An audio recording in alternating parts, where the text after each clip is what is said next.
ప్రభునందు ప్రియులైన మీకందరికీ యేసుక్రీస్తు ప్రభువారి నామములో శుభవందనాలు తెలియజేస్తూ ఉన్నాం.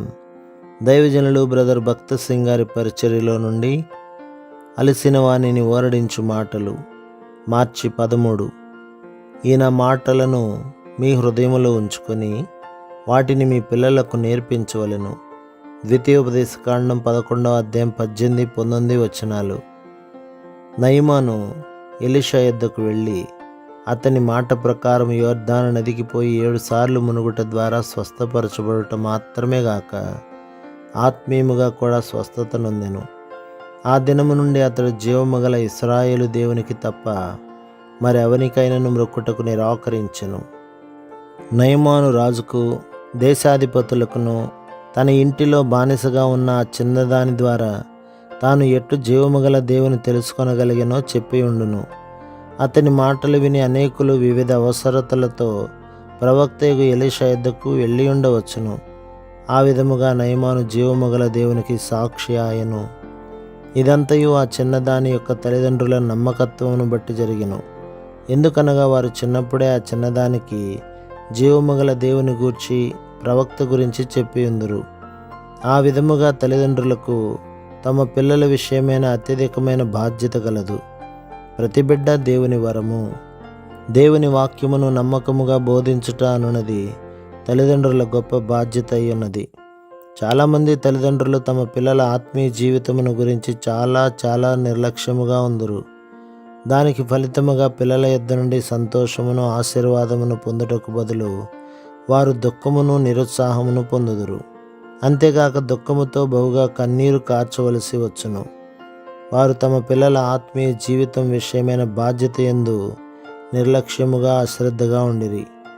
వారు పిల్లల శారీరక అవసరతలను, బట్టలు, ఆట వస్తువులు, తినుబండారములను సమృద్ధిగా సమకూర్చి ఉండవచ్చును. కానీ వారికి దేవుని వాక్యమును బోధించుటకు కానీ వారితో కలిసి ప్రార్థించుటకు కానీ తల్లిదండ్రులకు సమయం లేకపోవును.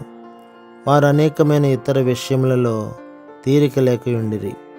కానీ ఇప్పుడు తమ నిర్లక్ష్యమును బట్టి గొప్ప క్రయము చెల్లించవలసి వచ్చుచున్నది.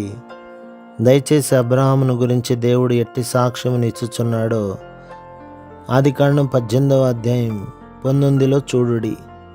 ఎట్లనగా యెహోవా అబ్రహామును గురించి చెప్పినది అతనికి కలుగు చేయనట్లు తన తర్వాత తన పిల్లలను తన ఇంటివారును నీతి న్యాయములు జరిగించుచు యెహోవా మార్గమును గైకొనుటకు అతడు వారికి ఆజ్ఞాపించినట్లు నేను అతన్ని ఎరిగి ఉన్నానెను. దేవుడు నేను అబ్రహామును ఎరుగుదును అని చెప్పుచున్నాడు. విశ్వాసులుగా నున్న తల్లిదండ్రులైన మిమ్మును గురించి దేవుడు నాకు ఫలానా వారు తెలియను, ప్రభు మార్గములను అనుసరించున్నట్లు అతడు తన ఇంటి వారికి పిల్లలకు ఆజ్ఞాపించును అని చెప్పగలడా? దేవునికి నీవు ఎంత గొప్ప విద్యను అభ్యసించితివో, లేక ఎన్ని విశ్వవిద్యాలయములు పట్టములు పుచ్చుకొంటివో ఆయనకు అవసరం లేదు. నీ భార్యతో నీ పిల్లలతో ఎంత సమయం వాక్యము చదువుట యందు బోధించుట యందు గడుపుదువో దానిని దేవుడు తెలుసుకొనగోరుచున్నాడు. తన పిల్లల విషయమైన తన కర్తవ్యమునందు అబ్రహాము నమ్మకముగా ఉండుటకు దేవుడు ఎప్పుడు చూచెనో అప్పుడు అతని గూర్చి తాను చెప్పిన దానిని నెరవేర్చుదునని చెప్పుచున్నాడు.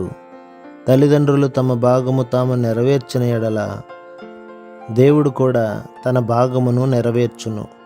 ఆయన తన వాగ్దానములన్నీ నెరవేర్చును. ప్రభు మిమ్మును, మీ కుటుంబమును, మీ సంఘమును దీవించి ఆశీర్వదించునుగాక. ఆమేన్.